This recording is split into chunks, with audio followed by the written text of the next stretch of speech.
Hey everyone! In today's video, we're going to be sharing with you our secrets for retiring early. We were able to save and invest our way to financial independence, which allowed me to walk away from corporate life in my 30s.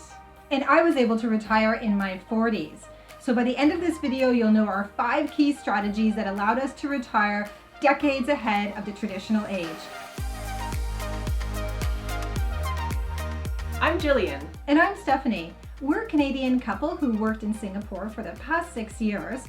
We've saved and invested our way to financial independence, which for us means that the return on our investments is now enough to cover our lifestyle and our expenses on an ongoing basis. This allowed us to quit our corporate jobs and head out on the road, traveling across Europe with our 2 little dogs. So far we've been in Poland, Ukraine, and now in Turkey. And I'll put a link up here so that you can get a taste of what the slow travel lifestyle is really like. If you want to follow our adventures, be sure to subscribe and hit that notification button so you don't miss a single episode. We post a new video every single Thursday. In today's video, we're going to break down the 5 most important things we did to get us where we are today. Just an important point to note before we get into our key strategies. The wealth that we have built over time and that has enabled us to be financially independent, we have achieved that as salaried employees. So we did not win the lottery, we did not have a big inheritance, and we did not become entrepreneurs of a multi-million-dollar company. So we've done it all as salaried employees, which is, I think, very hopeful for anyone who is an employee who's thinking about how they might be able to also retire early. So the first thing that we did right was building a savings habit. We're both strong believers in paying yourself first. So tucking a little money aside from whatever is coming in each month. Now, Gillian did a very good job with this from a very young age. Yeah, saving was something that always came very naturally to me, starting from my first job when I was a lifeguard, and I had to take a bus something like an hour and a half each way to earn $6 an hour. From the time I got that first paycheck, I knew this money had been hard won, and I didn't want to fritter it away on something that I was going to forget about next week. So I put that money in the bank, and I think it's probably a part of our savings to this day, and I think that was like a real foundation, something that stuck with me all the way through. Whenever I could, I would always save a part of whatever money I made. So I wasn't quite as young as Gillian when I started my formal savings, but I did start as soon as I had my first job out of school. So I recognized that having a tax-sheltered savings account was something that was really important for the future. I didn't know how important, of course, because I was still in my early 20s, but I did set aside $100 from my every paycheck, every single month, that would go into that tax shelter savings account. Now, obviously, this was not much money, and it grew very, very slowly. So I wasn't really seeing any kind of immediate return, but I instinctively knew it was the right thing to do.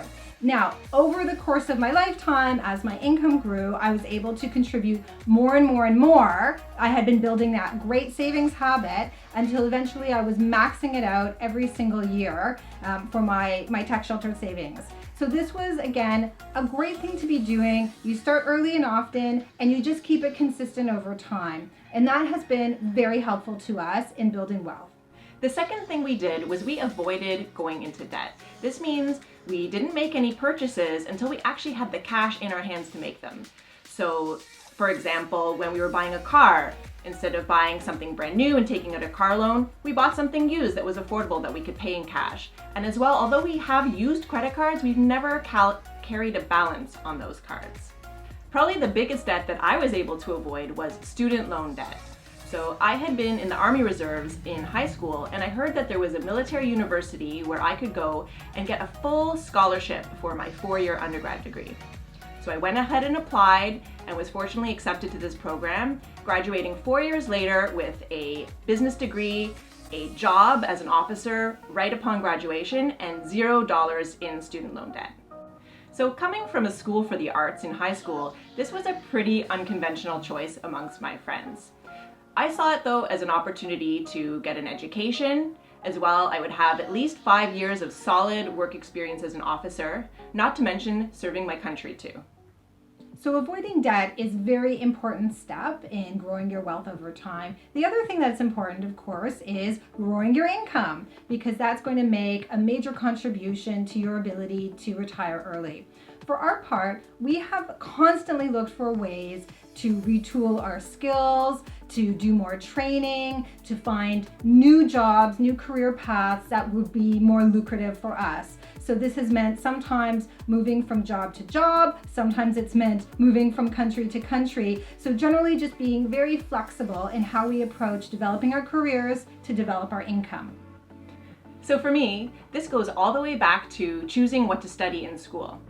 I chose to study business, which is something really practical, and I chose to apply it in a field that makes up a large part of the economy, which is healthcare. Now there was definitely a trade-off. I have to be perfectly honest that I wasn't completely passionate about studying business, but I did ultimately find healthcare to be a meaningful line of work.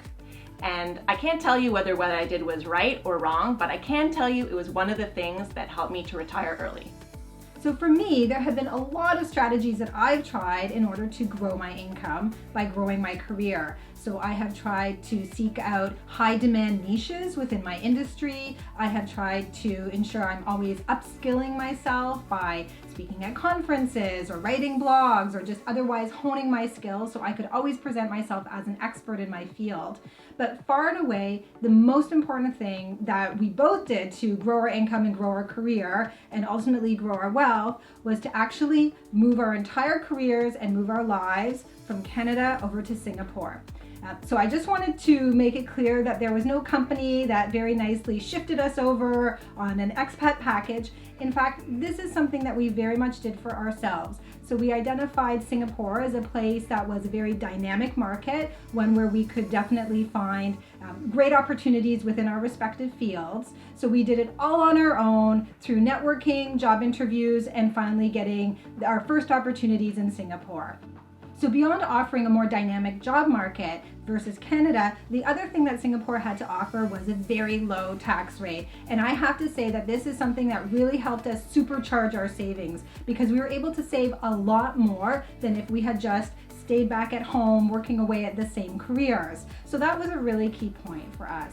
Now, I know that it's not practical for everyone to pack up their lives and move to a place that's halfway around the world. It's just not always feasible. But if you do think of your career in terms of being more flexible, it might be possible to move to a different city that has maybe a higher income rate, or maybe it has a lower cost of living. So there are all sorts of ways, if you are willing to be flexible in how you approach your career, to eventually grow your income. So the fourth thing we did was we leveraged benefits. Whether they be workplace benefits or tax benefits, we always made sure we knew what was available to us and to use them wherever possible. So for example, all the way back to doing my first taxes, I did them by hand so I could understand all the possible deductions that I could make. And then I made them, whether they were for medical expenses, whether they were eventually for home office expenses, I knew what benefits I was eligible for. In terms of workplace benefits, things like, did my workplace offer some kind of education subsidy, or could they match my pension contributions? Those were the kind of benefits that we always made sure to take advantage of. So one thing that we found over the years, sure, it's important to go through your employment contract line by line and really understand what are the benefits there. But in fact, your organization might have a host of other benefits available that you have to go through documents online, all sorts of policies. There might be some buried treasures in there that can actually really make a difference to your bottom line. So maybe it's some extra health benefits. Maybe it's something about retooling or more training. Whatever it might be, every dollar that you personally save by taking advantage of those benefits, you can then put right away into your investments. So it's always good to make friends with someone in HR because they'll give you the scoop. So our fifth and most important strategy is, of course, doing a great job with our investments. So it's really important to do that savings that we talked about and build a saving habit over time. It's important to avoid debt. It's important to leverage any benefits that might be available to you. But if you are not investing the difference, then it's really going to make it difficult to achieve that early retirement. So for us, we have picked an investment strategy that is very appropriate to our circumstances, to our appetite for risk. It's not necessarily for everyone, but it's the right investment strategy for us. So I really have to thank my parents for getting me started on investing early.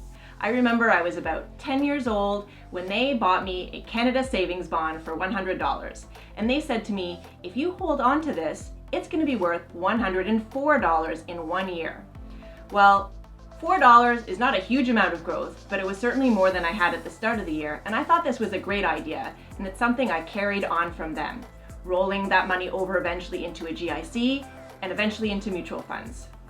At this point, we have of course maxed out our tax sheltered accounts, and our overall portfolio includes a mix of equities and fixed income. So for equities, we're holding low-cost global index funds, and for fixed income investments, those are what funds our day-to-day living expenses. So those are the 5 key strategies that we have employed over our lifetime in order to retire early. We saved early and often, we avoided debt wherever we could, we grew our income by growing our careers, we leveraged benefits wherever possible, and then of course we've done a really good job with investing the difference. We hope that gave you some food for thought. But what about you? Are you thinking of retiring early? And what are some of the strategies and steps you're taking towards that goal? We would love to hear from you, so do hit us up in the comments. Next week's video is going to be all about how much it costs to stay for 1 month on the beautiful southern coast of Turkey. So do join us for that video if you're interested to know how affordable our life of slow travel after early retirement is.